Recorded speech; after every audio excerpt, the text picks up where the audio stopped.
Hello everyone, চলে এলাম আরেকটা নতুন ভিডিও নিয়ে। যেহেতু ছবি আমি আগেই পোস্ট করে দিয়েছিলাম আর আপনাদেরকে ওয়েটিংয়ে রেখেছিলাম, তো ফাইনালি আজকে ভিডিওটা আপলোড দিয়েই দিয়েছি। তো এটা একটা আলুর পাকোড়া, একটা মজাদার স্ন্যাক্সের রেসিপি। চলুন দেখে ফেলি।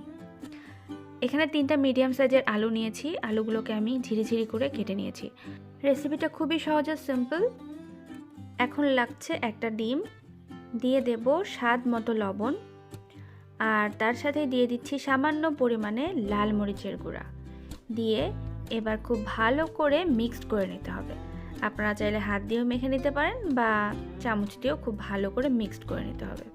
এই স্ন্যাক্সটা চাইলে বাচ্চাদেরকে টিফিনেও দিতে পারেন, কারণ এটা একটা হেলদি স্ন্যাক্স আর খুবই মজার খেতে, তাই বাচ্চারা খুব পছন্দ করবে। কারণ এই জন্যই বলছি, আমার মেয়েরও এটা খুব পছন্দ হয়েছিল। এবার দিয়ে দিচ্ছি হাফ কাপ আটা।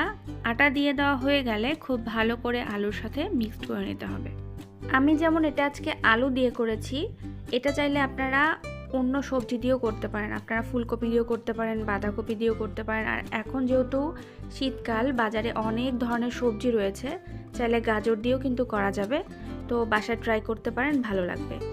এবার প্যানে আমি তেল নিয়ে নিয়েছি পরিমাণ মতো, দিয়ে এইভাবে চামচ দিয়ে একটু ছড়িয়ে, এটা কিন্তু গোল হবে না কারণ আলুগুলো লম্বা করে কাটা হয়েছে, তো শেপ যেটা আসছে সেটা নতুন একটা শেপ। আপনারা চেষ্টা করে ওইটা গোল করতে পারবেন না, কারণ আমি অনেক চেষ্টা করেছি, হয়নি, তো পরে ছেড়ে দিয়েছি যে যেটা হচ্ছে ভালোই হচ্ছে। তো এভাবেও খেতে কিন্তু অনেক মজা হয়েছে। সবথেকে বড় কথা হচ্ছে খাবারটা কতটা টেস্ট হলো সেটা। তো এভাবেই আমি প্যানের মধ্যে দিয়ে দিচ্ছি, তো আপনারাও ট্রাই করবেন। ঠিক এইভাবে আলুর পাকোড়াগুলোকে কিন্তু ভেজে নিতে হবে মিডিয়াম হিটে।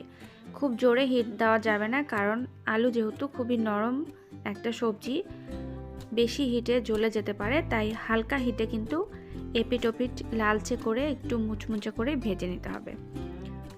শীতকালে কিন্তু এই ধরনের স্ন্যাক্সের সাথে চা খেতে অনেক ভালো লাগে। আর শীতকালে এই ধরনের গরম গরম পাকোড়া, বড়া, ডালের বড়া, এগুলো কিন্তু খুবই মজা লাগে খেতে। তো আমি চেষ্টা করব প্রতিদিন এই ধরনের স্ন্যাক্সের রেসিপি শেয়ার করা, যেগুলো শীতকালে বিকেলের জন্য একদম পারফেক্ট।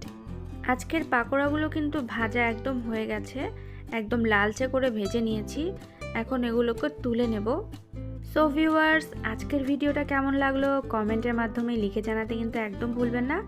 আপনারা যারা আমাদের চ্যানেল ও আমাদের ফেসবুক পেজে অ্যাড আছেন, তাদেরকে অসংখ্য ধন্যবাদ। আর যারা এখনও চ্যানেল সাবস্ক্রাইব করেনি বা পেজে লাইক দেননি, তারা কিন্তু খুব তাড়াতাড়ি আমাদের চ্যানেলটি আর পেজে লাইক দিয়ে দিন। ততক্ষণ পর্যন্ত সবাইকে অনেক ধন্যবাদ আজকের ভিডিও দেখার জন্য। আর হ্যাঁ, এই রেসিপিটা বাসায় বানাতে একদম ভুলবেন না। সবাই ভালো থাকবেন, সুস্থ থাকবেন। Tata, bye bye.